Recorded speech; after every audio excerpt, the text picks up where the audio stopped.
Chapter 14 CRPC Section 194 Additional and Assistant Sessions Judges to try cases made over to them।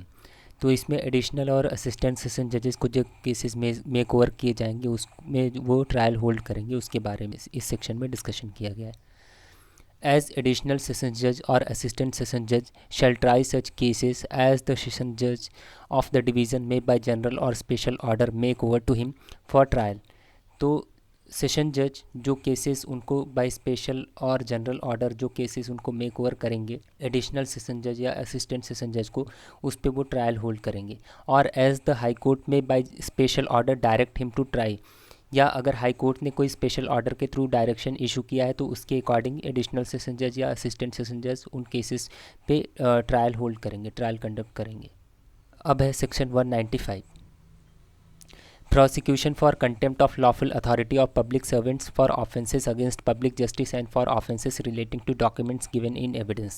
तो ये public servant से related offences जो commit किए जाते हैं, lawful authority of public servant for offences against public justice अगर कोई है अगेंस्ट पब्लिक जस्टिस है या for offences relating to documents given in evidence, evidence में अगर कोई डॉक्यूमेंट दिया गया है उससे रिलेटेड कोई ऑफेंस है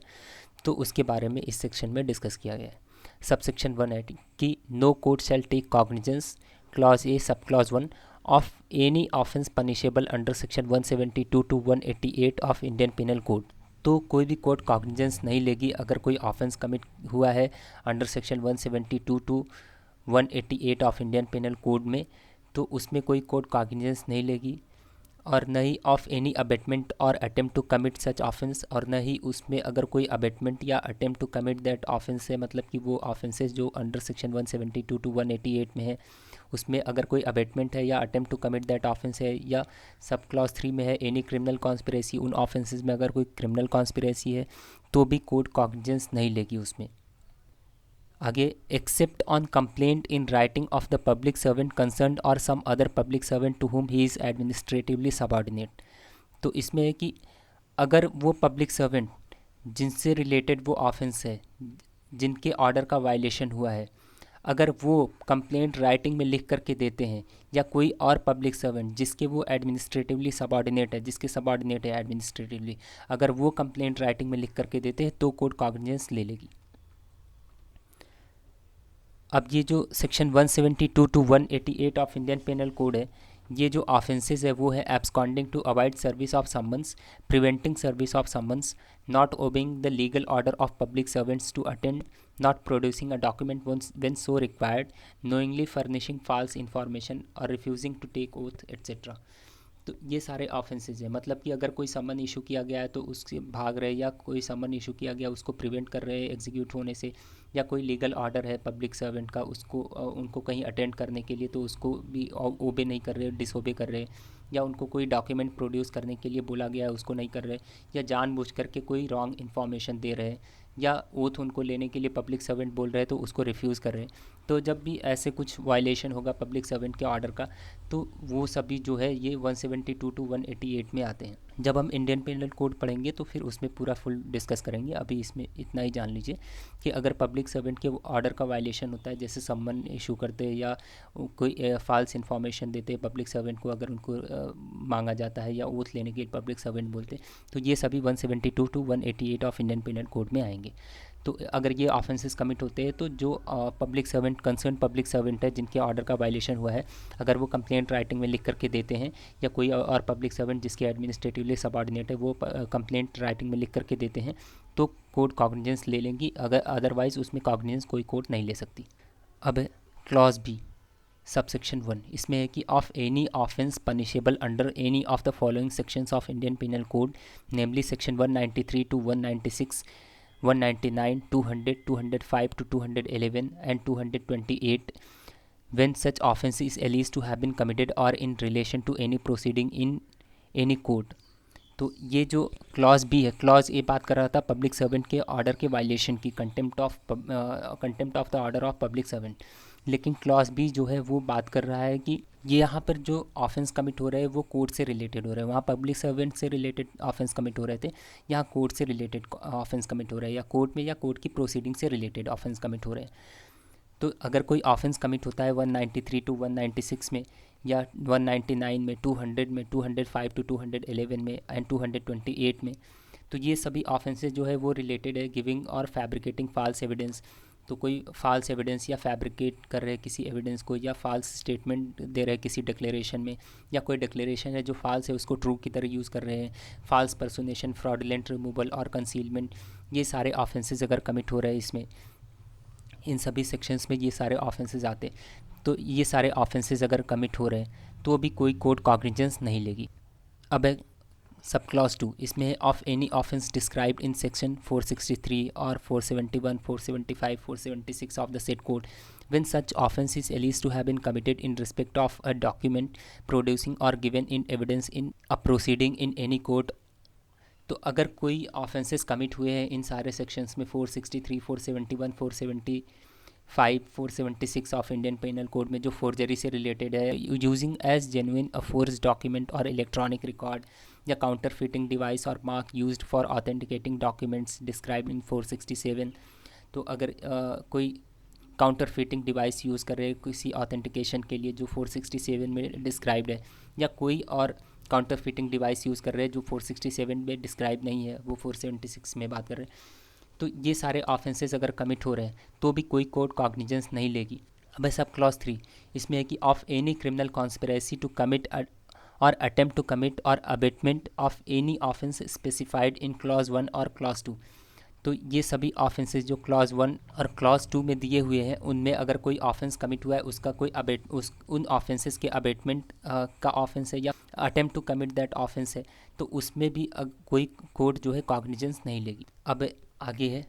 कि except on the complaint in writing of that court by such officer of the court as that court may authorize in writing in this behalf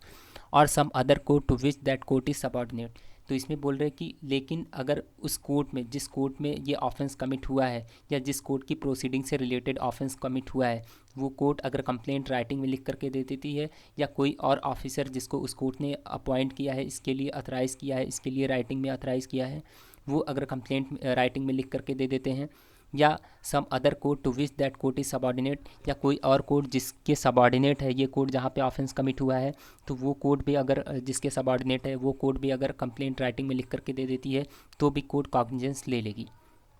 otherwise court cognizance नहीं ले सकती उन ऑफेंसेस में जो सब क्लॉज 1 और सब क्लॉज 2 में mention है, जो ऑफेंसेस उसमें अगर ऑफेंस कमिट होता है तो अभी यहाँ पे सेकेंड लाइन इसकी देखेंगे, तो इसमें है प्रोविज़ो की कि of some other court to which that court is subordinate. तो वो कोर्ट जिस कोर्ट के ये सबऑर्डिनेट होंगे, तो ये सबऑर्डिनेट किसके होंगे इसके बारे में अभी हम आगे डिस्कस करेंगे। अब है subsection 2, where a complaint has been made by a public servant under clause A of subsection 1, any authority to which he is administratively subordinate may order the withdrawal of the complaint and send a copy of such order to the court. तो इसमें बोल रहे हैं कि अगर sub clause A में जो complaint writing में पब्लिक सर्वेंट के द्वारा दी गई है सबसेक्शन 1 के सब क्लॉज 1 में, उसमें जो कंप्लेंट राइटिंग में लिख करके दी गई है on the violation of public servant order, तो उसमें कोई भी ऑफिसर जिसके ये एडमिनिस्ट्रेटिवली सबऑर्डिनेट है, वो ऑफिसर विथड्रॉल का ऑर्डर दे सकते हैं उस कंप्लेंट का, और जब विथड्रॉल का ऑर्डर देंगे तो उसकी एक कॉपी कोर्ट को भेज देंगे, और उसकी एक कॉपी जब कोर्ट को मिलेगी तो and upon its receipt by the court no further proceeding shall be taken on the complaint. और जब उसकी एक कॉपी कोर्ट को मिलेगी तो उसके बाद आगे की सारी प्रोसीडिंग रोक दी जाएगी, उसकी आगे प्रोसीडिंग उस कंप्लेंट में नहीं चलेगी। अब by proviso provided that no such withdrawal shall be ordered if the trial in the court of first instance has been concluded. तो इसमें बोल रहे हैं कि अगर फर्स्ट इंस्टेंस में ट्रायल कंक्लूड हो गया है उस कंप्लेंट में, तो उसके बाद कोई भी विथड्रॉल का ऑर्डर नहीं दिया जा सकता है। अब है सबसेक्शन 3, इसमें in clause B of subsection 1 the term court means a civil, revenue और criminal court and includes a tribunal constituted by और अंडर अ सेंट्रल, प्रोविंशियल और state act if declared by that act to be a court for the purpose of this section. तो इसमें बोल रहे हैं कि जो सब क्लॉज बी, मतलब क्लॉज बी किससे, ऑफेंस रिलेटेड टू कोर्ट, तो कोर्ट के ऑफेंस से कोर्ट से रिलेटेड कोई ऑफेंस है उसमें कोर्ट का जो मतलब है वो है civil court, revenue court, criminal court या कोई ट्रिब्यूनल जिसको सेंट्रल एक्ट, प्रोविंशियल एक्ट या स्टेट एक्ट के द्वारा ये डिक्लेयर किया गया है कि for the purpose of this section वो कोर्ट माना जाएगा, वो ट्रिब्यूनल। तो उसको भी कोर्ट माना जाएगा। तो जो कोर्ट माना जाएगा वो होगा civil court, revenue court, criminal court, और वो ट्रिब्यूनल जिसको सेंट्रल या स्टेट एक्ट के द्वारा ये डिक्लेयर किया गया है कि for the purpose of this section ये कोर्ट माना जाएगा। अब है सबसेक्शन 4, इसमें है कि for the purpose of clause B of subsection 1 the court shall be deemed to be subordinate to the court to which appeals ordinarily lie from the appealable decrees और sentence of such former court. तो इसमें बोल रहे हैं कि for the purpose of clause B मतलब of subsection 1 मतलब offences related with court, उसमें a court shall be deemed to be subordinate, वही हम बोले थे उसमें ना एक्सेप्शन में जो था कि जिसके वो सबऑर्डिनेट होंगे वो भी वो जिस कोर्ट के वो सबऑर्डिनेट होंगे वो भी कंप्लेंट राइटिंग में लिख करके दे सकते हैं कॉग्निजेंस लेने के लिए। तो यहाँ पे किसके सबऑर्डिनेट माने जाएंगे इसको इसी सबसेक्शन 4 में डिस्क्राइब किया गया है कि for the purpose of clause B of subsection 1 a court shall be deemed to be subordinate to the court to which appeals ordinarily lie from appealable decrees और sentence of such former court. तो बोल रहे हैं कि जब court के decree और sentence के बाद जहाँ पे अपील लाई करती है, जहाँ पे आप अपील फाइल कर सकते हैं, उस कोर्ट के सबऑर्डिनेट माना जाएगा इस कोर्ट को जिसका ऑर्डर जिसका डिक्री या सेंटेंस वहाँ पे अपील के लिए चैलेंज किया जाएगा, उस अपीलाट कोर्ट का इसको सबऑर्डिनेट माना जाएगा। और in the case of a civil court from whose decrees no appeals ordinarily lies to the principal court having ordinary original civil jurisdiction within whose local jurisdiction such civil court is situate। तो बोल रहे हैं कि अगर कोई civil court है जिसका ordinary appeal जो है नहीं लाई करता है, उसके ऑर्डर के बाद अपील नहीं है उसमें, तो उस केस में क्या होगा, to the principal court having ordinary original civil jurisdiction, वो प्रिंसिपल कोर्ट जिसके पास ओरिजिनल सिविल जुरिस्डिक्शन है और उसके लोकल जुरिस्डिक्शन के अंदर वो कोर्ट आता है जिसके ऑर्डर के बाद कोई अपील लाई नहीं करती है। तो जिस प्रिंसिपल कोर्ट के ओरिजिनल सिविल जुरिस्डिक्शन के अंडर वो कोर्ट आती है उसको माना जाएगा कि उस कोर्ट के ये सबऑर्डिनेट कोर्ट हैं। अब है proviso, provided that where appeals lie to more than one court, the appellate court of inferior jurisdiction shall be the court to which such court shall be deemed to be subordinate। तो इसमें बोल रहे हैं कि अगर एक से अधिक कोर्ट में अपील लाई करती है, आप अपील में जो है एक से अधिक कोर्ट में जा सकते हैं, तो उस कंडीशन में क्या होगा कि किसके सबऑर्डिनेट माना जाएगा, तो जिस कोर्ट के पास इन्फीरियर जुरिस्डिक्शन होगा उस कोर्ट का उसको सबऑर्डिनेट कोर्ट माना जाएगा। फॉर एग्जांपल अगर मजिस्ट्रेट कोर्ट के बाद आपके पास अपील का प्रोसेस, अपील आप फाइल कर सकते हैं सेशन कोर्ट के पास भी और हाई कोर्ट के पास भी, लेकिन इन्फीरियर जुरिस्डिक्शन यहाँ पे किसका है, किसके पास छोटा जुरिस्डिक्शन है, वो है सेशन कोर्ट। तो सेशन कोर्ट का सबऑर्डिनेट माना जाएगा मजिस्ट्रेट कोर्ट को। अब है clause B, where appeals lie to a civil and also a revenue court, such court shall be deemed to be subordinate to the civil और revenue court according to the nature of the case और proceeding in connection with which the offence is alleged to have been committed. तो इसमें बोल रहे हैं कि अगर appeal जो है सिविल और रेवेन्यू दोनों कोर्ट में लाई करती है, दोनों जगह अपील में जा सकते हैं, तो उसमें क्या है, such court shall be deemed to be subordinate to the civil और revenue court according to nature of the case और proceeding in connection with the offence is alleged to have been committed. तो जो offence commit हुआ है उससे उसके according जो है, जो नेचर और प्रोसीडिंग है उस केस का, उसके अकॉर्डिंग जो है ये डिसाइड किया जाएगा कि किसके सबऑर्डिनेट है, सिविल कोर्ट के या रेवेन्यू कोर्ट के। अब है section 195A, procedure for witnesses in case of threatening etcetera. तो जो 195A of Indian panel Code, इसमें इंडियन पेनल कोड की बात कर रहे हैं 195A में, तो 195A of Indian panel code जो है वो threatening someone to give false evidence इससे रिलेटेड है। तो इसमें है कि अ विटनेस और any other person may file a complaint in relation to an offence under section 195A of Indian panel Code. तो अगर 195A of Indian panel Code में कोई ऑफेंस कमिट हुआ है, मतलब threatening any person to give false evidence, ये offence है, किसी को थ्रेट किया जा रहा है फॉल्स एविडेंस देने के लिए, तो कोई विटनेस या कोई और पर्सन उसमें कंप्लेंट फाइल कर सकता है उस ऑफेंस में। ओके फ्रेंड्स, तो इस वीडियो में इतना ही, मिलते हैं नेक्स्ट वीडियो में। Thank you.